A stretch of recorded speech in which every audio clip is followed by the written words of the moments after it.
बोलते हिंदुस्तान पे तमाम दर्शकों का स्वागत है। देश में नई सरकार ने शपथ ले ली है, नए सांसदों ने शपथ ले ली है, मंत्रिमंडल का गठन हो गया है, लेकिन उसके बाद सियासत गरमाना शुरू। पहली बार लीडर ऑफ अपोजिशन बनने के बाद राहुल गांधी ने सीधे स्पीकर के दफ्तर में एंट्री कर दी है और वहां पहुंचकर अपना विरोध भी जता दिया। राहुल गांधी की ताकत बढ़ रही है और राहुल गांधी की बढ़ती हुई ताकत को बीजेपी किस तरह से कंट्रोल कर पाएगी, क्योंकि बीजेपी को किसी अपोजिशन के लीडर की बढ़ती हुई ताकत हजम हो जाए ऐसा हो नहीं सकता। चर्चा करेंगे तमाम राजनीतिक परिदृश्य पर। हमारे साथ वरिष्ठ पत्रकार डॉक्टर राकेश पाठक हैं। राकेश जी, स्वागत है आपका। शुक्रिया शुक्रिया जी। राकेश जी, राहुल गांधी ने पहली दस्तक दे दी सीधे स्पीकर के दफ्तर में और पहुंच गए और कह दिया कि जो इमरजेंसी को लेकर आप कह रहे थे और जो प्रस्ताव लेकर आए, ये ऐसा चलेगा नहीं। राहुल गांधी की ये पहली दस्तक सीधे स्पीकर के दफ्तर में, इसको किस तरह से देखें और किस तरह से जो आपातकाल को लेकर पूरी सरकार ने एक तरह से सदन के भीतर उसका इस्तेमाल किया, उसको किस तरह से देखें? देखिए, सरकार ये समझ नहीं पा रही है कि अब ये 4 जून से पहले का भारत नहीं है। 4 जून 2024 से पहले की संसद नहीं है। 4 जून 2024 से पहले के राहुल गांधी नहीं है और न ही विपक्ष है। अब पूरा नजारा बदल चुका है। जिस संख्या बल के दम पर सरकार अपनी मनमर्जी चलाती थी सदन में, लगभग उतनी ही संख्या ट्रेजरी बेंच के सामने है। थोड़ा सा फर्क है, उसी फर्क के चलते सरकार बनाई है उन्होंने। जहां तक सवाल राहुल गांधी का है, देखिए, संसद को 10 साल बाद नेता प्रतिपक्ष मिला है। 2014 से 19 तक मल्लिकार्जुन खड़गे अधिकृत रूप से नेता प्रतिपक्ष नहीं थे लोकसभा में। वे कांग्रेस संसदीय दल के नेता थे। 19 से 23 तक 24 तक अधीर रंजन चौधरी कांग्रेस संसदीय दल के नेता थे, नेता प्रतिपक्ष नहीं थे। राहुल गांधी 100 से ज्यादा सांसदों के की ताकत के साथ विधिवत, अधिकृत रूप से, संवैधानिक रूप से नेता प्रतिपक्ष बने। तो उनके पास संख्या बल तो है ही, एक नैतिक ताकत भी है। इसलिए जिस दिन से सदन शुरू हुआ है, पहले दिन से आज तीसरा ही दिन है, दोनों पक्ष जो मारे सो मीर के मुद्रा में है। जो पहले पहल करके चढ़ाई कर दे दूसरे के ऊपर, सत्ता पक्ष से तो संभावित था ही। नरेंद्र मोदी, उनकी पार्टी, उनकी सरकार अपने तेवर बदल देगी, अपनी आदतें बदल देगी, इसकी संभावना कम से कम मुझे तो नहीं थी। इसके उलट मुझे तो ऐसा लग रहा था कि संख्या कम आई है, इसके चलते वे अब और ज्यादा आक्रामक मुद्रा में सदन में आएंगे, और ज्यादा विपक्ष की खिल्ली उड़ाएंगे, मखौल उड़ाएंगे। और वही पहले दिन से हो रहा है। राहुल गांधी जिस मुद्दे को लेकर लोकसभा अध्यक्ष के कक्ष में पहुंचे हैं, वो बहुत संवेदनशील विषय है। हमारे दर्शकों की जानकारी के लिए थोड़ी सी चीजें ताजा कर लेते हैं। आपातकाल को लेकर बहुत बवाल मचा हुआ है। प्रधानमंत्री ने भी आपातकाल का जिक्र किया। सदन में लोकसभा अध्यक्ष ने उस पर निंदा प्रस्ताव पारित करा दिया, एक शहीद प्रधानमंत्री के नाम पर। इसके अलावा पूरा उनका तंत्र जो भारतीय जनता पार्टी का है, वो सोशल मीडिया से लेकर हर जगह इसी की चर्चा कर रहा है। एक तो वे ये भूल जाते हैं कि आज जब भी वे आपातकाल की बात करेंगे, इमरजेंसी की बात करेंगे, तो उल्टे बांस बरेली लग जाएंगे। जब संघ उस वक्त सक्रिय था आपातकाल के समय, तो आपातकाल के समर्थन में था राष्ट्रीय स्वयंसेवक संघ। देवरस जी उस वक्त संघ के सरसंघ चालक थे। उनकी पत्र हैं, उनकी चिट्ठियां हैं, अटल बिहारी वाजपेयी की चिट्ठियां इंदिरा जी के नाम। तो एक तो उन्हें खुद कटघरे में खड़ा होना पड़ेगा। निश्चित तौर पर आपातकाल के समय हुई ज्यादतियों का कोई पक्ष नहीं ले सकता, नाम ना आप। स्वयं श्रीमती इंदिरा गांधी ने आपातकाल के बाद उड़ीसा की एक आम सभा में आपातकाल के लिए माफी मांग ली थी। जनता ने उन्हें माफ कर दिया। यही लोकतांत्रिक तरीका हो सकता है। मात्र 2.5 साल बाद वे फिर जीतकर प्रधानमंत्री बन गई 1980 में। 77 से लेकर अब तक 5 तो कांग्रेस सरकारें बन चुकी हैं। कई सरकारें ऐसी हैं जो कांग्रेस के समर्थन से बनी हैं। तो जनता तो भूल चुकी है। जनता के लिए आपातकाल कोई मुद्दा नहीं है। चूंकि बीजेपी और मोदी के पास कोई मुद्दा नहीं है, इसलिए आपातकाल को फिर गरमाना चाहते हैं। लेकिन एक मजेदार बात और जोड़ देते हैं, अभी अभी सांसद बनी अभिनेत्री कंगना राउत की फिल्म आने वाली है इमरजेंसी, सितंबर में रिलीज होने वाली है। हमारे एक साथी वरिष्ठ पत्रकार प्रशांत टंडन जी हैं, उन्होंने अभी पूछा है ट्विटर पर, कहीं ऐसा तो नहीं कि पूरी मोदी सरकार, लोकसभा अध्यक्ष, राष्ट्रपति का अभिभाषण, उसमें भी जिक्र आया? मैं कहना भूल गया था, महामहिम राष्ट्रपति के अभिभाषण में आपातकाल का उल्लेख का कोई अर्थ नहीं। वो एक संवैधानिक व्यवस्था थी। श्रीमती गांधी ने आपातकाल संवैधानिक शक्तियों से परे जाकर लागू नहीं किया था, संविधान में उसका प्रावधान है। तो प्रशांत टंडन जी ने पूछा है, वही मैं भी पूछ रहा हूं, कहीं ऐसा तो नहीं कंगना रनौत की फिल्म के प्रचार के लिए पूरी सरकार उतर आई हो कि सितंबर में जब फिल्म आएगी तो कम से कम चल जाए, क्योंकि अभी तक प्रोपेगेंडा फिल्में उनकी चल नहीं पा रही। खैर, विषय पर लौटें। राहुल गांधी ने लोकसभा अध्यक्ष के पास सीधे जाकर शुद्ध हिंदी में ये बता दिया कि अब ये सब नहीं चलेगा, ये आपका काम नहीं था, बतौर लोकसभा अध्यक्ष कोई राजनीतिक प्रस्ताव पास कराना आपकी जिम्मेदारी में कहीं भी शामिल नहीं सर। ये आपने अपनी परिधि को बाहर जाकर, अपनी परिधि से बाहर जाकर काम किया है। मुझे लग रहा है ऐसे टकराव रोज देखने को मिलेंगे। आज के दिन तक एक लक्ष्मण रेखा थी राष्ट्रपति महोदय के अभिभाषण पर चर्चा तक, अब ये बात खत्म। कल से तो खुला मैदान है संसद। कल से दीपेंद्र सिंह हुड्डा, गौरव गोगोई, राहुल गांधी, अखिलेश यादव, महुआ मोइत्रा, पप्पू यादव, चंद्रशेखर, कैसे कैसे लोगों के इस तरह से शब्द भेदी बाणों को सहना है भी सत्ता पक्ष को। अब ये संसद पिछली वाली संसद नहीं है, तो मुझे लग रहा है ये संघर्ष अभी बढ़ने वाला है। लेकिन सरकार का जो रवैया है वो ये बता रहा है कि सरकार भीतर से हताश है, बौखलाई हुई है सीटें कम आने से। वो समझ रही है जनता ने जनादेश हमारे लिए नहीं दिया है, 400 पार के नारे को 240 पर समेट दिया है। तो अपनी हताशा को, अपनी बौखलाहट को, अपनी खींच को, जिसको हमारे यहाँ कहते हैं उसको आम बोलचाल की भाषा में कि बहरा गए एक तरह से, अपनी अपनी इस हार से, जो जीत के भी हार हुई है उससे वे बौखला गए। इसलिए सदन में लोकसभा अध्यक्ष को जय संविधान का नारा मंजूर नहीं हो रहा।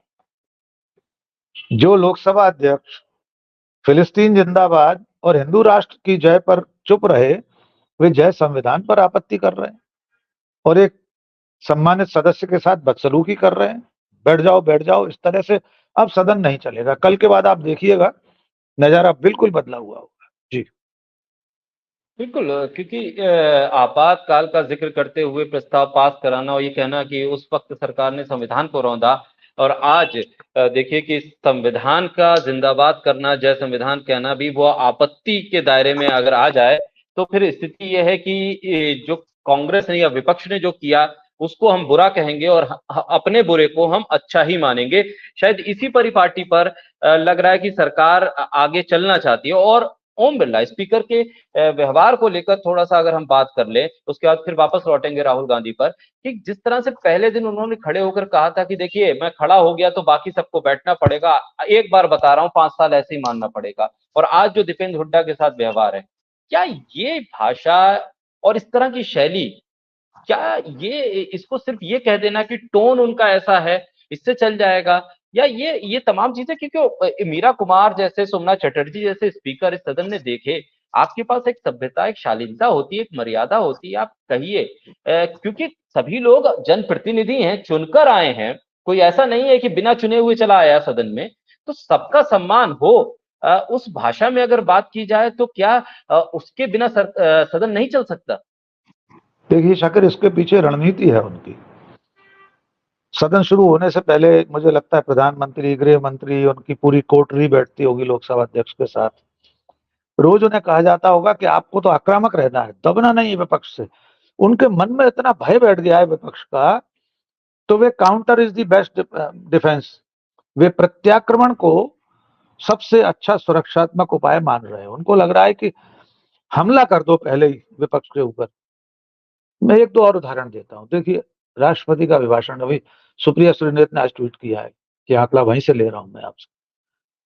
जिस वक्त राष्ट्रपति अभिभाषण दे रहे थे तो संसद टीवी क्या दिखा रहा था स्क्रीन पर?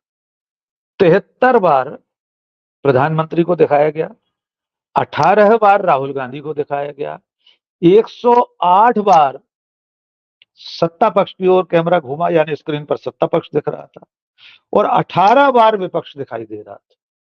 इससे अंदाजा लगा लीजिए संसद टीवी लोकसभा अध्यक्ष की नियंत्रण में है।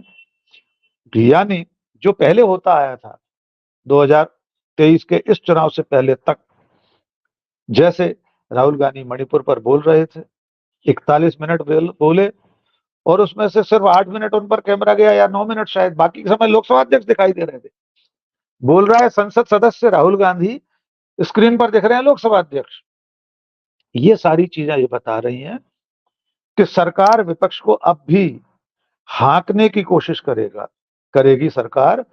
जैसे पहले निलंबित किए गए संसद, एक दिन के अंदर 149 सांसद निलंबित किए गए, बर्खास्त किए गए। राहुल गांधी, महुआ मोइत्रा की सदस्यता येन केन प्रकारेण खत्म की गई, फिर वे बहाल होकर आए। ये चीजें भी वे इस बार फिर करने वाले हैं। बहुत से लोगों को ऐसा लग रहा था कि शायद ये सरकार इस बार कुछ बदल जाएगी, नरेंद्र मोदी, लोकसभा अध्यक्ष, सरकार, मंत्रीगण थोड़े से कायदे कानून से सरकार चलाने की कोशिश करेंगे और विपक्ष को साथ लेकर काम करेंगे। लेकिन प्रधानमंत्री ने तो सदन की देहरी पर, बाहर दरवाजे पर ही कह दिया था कि विपक्ष ड्रामेबाजी ना करे, नखरे ना दिखाए। मैं इसको हमेशा दूसरे रूप में लेता हूं। जब भी ऐसी बात प्रधानमंत्री करते हैं तो मैं कहता हूं, अच्छा, आप ये स्वीकार कर रहे हैं कि 70 सालों में से 55 साल आप ड्रामेबाजी कर रहे थे। आपके राजनीतिक पुरखे अटल बिहारी वाजपेयी, लाल कृष्ण आडवाणी और स्वयं आप 2014 से पहले तक ड्रामेबाज थे। तभी तो आप विपक्ष को ड्रामेबाज बता रहे हैं, क्योंकि आप खुद विपक्ष में थे 55 साल। कुल मिलाकर वे सदन के बाहर कहेंगे कि विपक्ष को साथ आना चाहिए, सदन को मिलजुल कर चलाना है, हम तो उनका साथ चाहते हैं। लेकिन जैसे ही अंदर घंटी बजेगी, सदन शुरू होगा, लोकसभा अध्यक्ष के हाथ में जो हंटर है वो असल में नरेंद्र मोदी के हाथ का हंटर है। वो विपक्ष पर वैसे ही घूमता रहेगा जैसे अब तक घूम रहा था। वरना कोई कारण नहीं था जो बदतमीजी उन्होंने, मैं बहुत स्पष्ट शब्दों में आपकी स्क्रीन पर कह रहा हूं, आपके चैनल पर, कि लोकसभा अध्यक्ष ओम बिरला ने एक सम्माननीय संसद सदस्य के साथ बदसलूकी की है। और उन्होंने पहले दिन भी की थी, पप्पू यादव के साथ बदतमीजी की, कई लोगों के साथ की थी। लेकिन मुझे नहीं लगता कि कल के बाद वे अगर ऐसा करेंगे तो शायद सदन के दृश्य बहुत ज्यादा आगे बढ़कर आपत्तिजनक होंगे। कुछ भी हो सकता है, अभी मैं खुलकर वो बात नहीं कहना चाहता हूं, लेकिन देश देखेगा कैसे कैसे नजारे सामने आएंगे। जी। प्रकाश जी, बात अब राहुल गांधी की। संवैधानिक एक दर्जा मिल गया, कुछ अधिकार भी उनके पास आएंगे, कई कमिटीज में वो लीडर ऑफ अपोजिशन की हैसियत से रहेंगे और कई चीजों में सरकार को राय भी देंगे और सरकार के किए पर ऑब्जेक्शन भी करेंगे, जिसको संज्ञान में लेना पड़ेगा। अब से पहले बीजेपी मैनेज कर लेती थी, क्योंकि एक संवैधानिक दर्जा नहीं था, लीडर ऑफ अपोजिशन का कोई दर्जा नहीं था। लेकिन फिर भी बीजेपी के रहमो करम पर ही कहें कि वो लीडर ऑफ अपोजिशन के तौर पर उन्हें बैठा दिया जाता था। किस तरह से देख रहे हैं आप, क्या कुछ ताकत अब राहुल गांधी के पास होगी, और उसका इस्तेमाल जब राहुल गांधी जैसा शख्स करेगा तो कितनी मुश्किल होने जा रही बीजेपी के? देखिए, मोदी जी और बीजेपी की मुश्किल, बीजेपी तो हमें कहना भी नहीं चाहिए, बीजेपी नाम की न तो कोई पार्टी है, न ये सरकार है बीजेपी नाम की। मोदी शाह एसोसिएट नाम की कोई कंपनी है और एनडीए नाम की सरकार है। कुल मिलाकर नरेंद्र मोदी के लिए राहुल गांधी का नेता प्रतिपक्ष होना बेहद असहज करने वाला है। कुछ बहुत साधारण सी सुविधाएं हैं, वो राहुल गांधी के लिए उतना महत्व तो नहीं रखती। क्या उन्हें कैबिनेट मंत्री का दर्जा रहेगा, वे 8वें क्या लुटियंस जोन्स में जो मंत्रियों के कैटेगरी का जो बंगला होता है उसकी पात्रता उन्हें होगी, वो राहुल गांधी के लिए मायने नहीं रखता। हो सकता है राहुल गांधी उस बंगले में जाए भी नहीं, और चले भी जाए तो कोई फर्क नहीं पड़ेगा। उनको प्रोटोकॉल मिलेगा, कैबिनेट मंत्री की जो सुविधाएं होती हैं, पीए, सेक्रेटरी, गाड़ी घोड़ा, वो सब मिलेगा।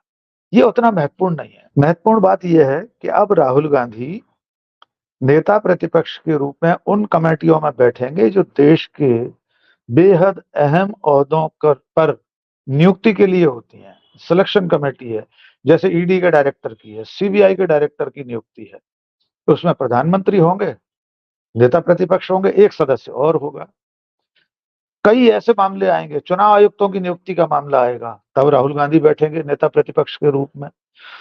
उस वक्त की असहज स्थिति को आप देखिए कि राहुल गांधी बैठे, नरेंद्र मोदी बैठे और एक और सदस्य। नरेंद्र मोदी चलाएंगे तो अपनी मनमर्जी करेंगे, जिसे वे नियुक्त करना चाहेंगे उसे करेंगे ही, कर भी लेंगे। 3 सदस्य किसी भी समिति में है, तीसरा जो सदस्य होगा वो भी प्रधानमंत्री की मर्जी का ही होगा स्वाभाविक तौर पर, चाहे वो केंद्रीय मंत्री हो या कोई और हो। तो 2-1 के बहुमत से कर तो लेंगे, लेकिन राहुल गांधी उस मीटिंग में कितने तरह के सवाल उठाएंगे, कितनी आपत्तियां दर्ज कराएंगे, कितने डिसेंट नोट, असहमति दर्ज कराएंगे, वो सब फाइलों में आएगा, नोटिंग में। बाहर आकर वे बताएंगे कि नियुक्ति की प्रक्रिया में ये हो रहा था, प्रधानमंत्री ये करना चाह रहे थे, मैंने इस पर आपत्ति की है, और उसमें कोई गोपनीयता वाली बात तो है नहीं, कह सकते हैं। अधीर रंजन मोहंती ने चौधरी ने अभी आप चुनाव आयुक्तों की नियुक्ति पर ऐतराज किया था, उन्होंने बाहर आकर कहा कि मैंने अपनी असहमति दर्ज कराई है। अब ये भी नहीं हो सकेगा कि आप सिर्फ 12 घंटे और 24 घंटे के नोटिस पर मीटिंग बुला लें कि कल शाम को 4 बजे मीटिंग है, और राहुल गांधी उस वक्त वायनाड में हो। तो आपको उनकी सुविधाओं का भी ध्यान रखना पड़ेगा कि वे कब उपलब्ध है। आपको पूछना पड़ेगा कि सर आप इतनी तारीख को हैं कि नहीं, सिलेक्शन कमेटी की बैठक है ईडी के डायरेक्टर की। जो जानकारी वे लेना चाहेंगे वो जानकारी ले सकेंगे। तो कुल मिलाकर एक संवैधानिक रूप से मान्यता प्राप्त नेता प्रतिपक्ष, वो भी राहुल गांधी जैसे व्यक्ति का होना प्रधानमंत्री नरेंद्र मोदी के लिए कांटों के रास्ते पर चलने के समान है। उन्हें बहुत परेशानी आने वाली है। स्वाभाविक तौर पर भी नरेंद्र मोदी से ज्यादा संसदीय अनुभव है। बिल्कुल स्पष्ट कहा जाए, नरेंद्र मोदी को तो 10 साल हुए हैं सांसद बने हुए, 10 साल से प्रधानमंत्री हैं, लेकिन राहुल गांधी को 20 साल हो गए सांसद बने हुए। उससे पहले मोदी 3 बार मुख्यमंत्री रहे हैं। लेकिन ये दिलचस्प तथ्य होते हैं सिर्फ एक बातचीत के लिए। तो आने वाले दिन मोदी जी के लिए बड़े कठिन है। जी राकेश जी, आमतौर पर हमने देखा पिछले 10 सालों में प्रधानमंत्री बहुत कम सदन में दिखाई दिए। जब मौके हुए तब वो वहां रहे, और जब मौके उन्हें लगे कि नहीं है तो वो वहां से चले गए, जबकि बहुमत की, एक प्रचंड बहुमत की सरकार थी उनके पास। अब जबकि बहुत ज्यादा अंतर नहीं है, Rahul Gandhi leader of opposition है, और वो अगर सदन में मौजूद रहें और प्रधानमंत्री दूसरी तरफ नजर ना आए, और लीडर ऑफ अपोजिशन की हैसियत से हर चर्चा में राहुल गांधी का रहना बेहद जरूरी होगा। ऐसे में कितना मुश्किल हो जाएगा जो सरकार का फ्लोर मैनेजमेंट है उसको करना सरकार के लिए। प्रधानमंत्री मोदी को तो अगर हम उससे बाहर रखें, फिर भी अगर कैबिनेट को देखें, उस कैबिनेट के लिए कितना मुश्किल होगा कि अगर राहुल गांधी किसी मंत्री से सवाल कर दें, उसका जवाब ना मिल पाए, तो लीडर ऑफ अपोजिशन की हैसियत से जो दबाव बनेगा सरकार के ऊपर, बिना प्रधानमंत्री की मौजूदगी में, प्रधानमंत्री सदन में नहीं है, तब क्या नजारा होगा। मुझे लगता है प्रधानमंत्री जी सदन को अवॉइड करना पसंद करेंगे। सदन का सामना करने में उन्हें बहुत पीड़ा होगी। एक तो बिल्कुल सामने की बेंच पर राहुल गांधी बैठे होंगे, वो भी नेता प्रतिपक्ष की हैसियत से। बगल में बैठे होंगे अवधेश प्रसाद, जो कि अयोध्या से जीत कर आए, वो भी एक अपने आप में जले पर नमक छिड़कने वाली बात है। फिर उनके बगल में बैठे होंगे अखिलेश यादव, जो उत्तर प्रदेश में नाकों चने चबा कर आए मोदी और बीजेपी को। 80 सीटों में से 37 सीटें जीत कर आई है सपा, यानी बीजेपी से ज्यादा प्रधानमंत्री खुद हारते हारते बचे हैं। उन्हें दिन भर याद आएगा कि राहुल गांधी ने कहा कि जान बचा कर आए बनारस से। उनको दिन भर सदन में बैठने पर याद आएगा कि जिस अयोध्या, जिस राम मंदिर के नाम पर हमने पूरी राजनीति की, जिस राम मंदिर पर बाबरी ताला लगाने के नाम पर देश को डराया धमकाया, वहां हम चुनाव नहीं जीत कर आए, और ये जीत कर आने वाला आदमी दलित सांसद सामने बैठा है। तो मेरा ऐसा मानना है कि वे सदन में अब भी नियमित रूप से आना पसंद नहीं करेंगे, बैठना पसंद नहीं करेंगे। पिछले 10 साल में भी हमने अनेक अवसर देखे थे कि वे संसद भवन में होते थे, परिसर में होते थे, और अपने कार्यालय में बैठे रहते थे, वहां टीवी पर देखते रहते थे सदन की कार्यवाही, लेकिन सदन में नहीं आते थे। 2 स्थितियां हैं शाकिर जी आपके सवाल में। नंबर 1, अगर स्वयं प्रधानमंत्री सामने होंगे तब क्या होगा। इतने प्रबल सबल विपक्ष के सामने कोई सवाल उठेंगे तो उन्हें जवाब देना पड़ेगा।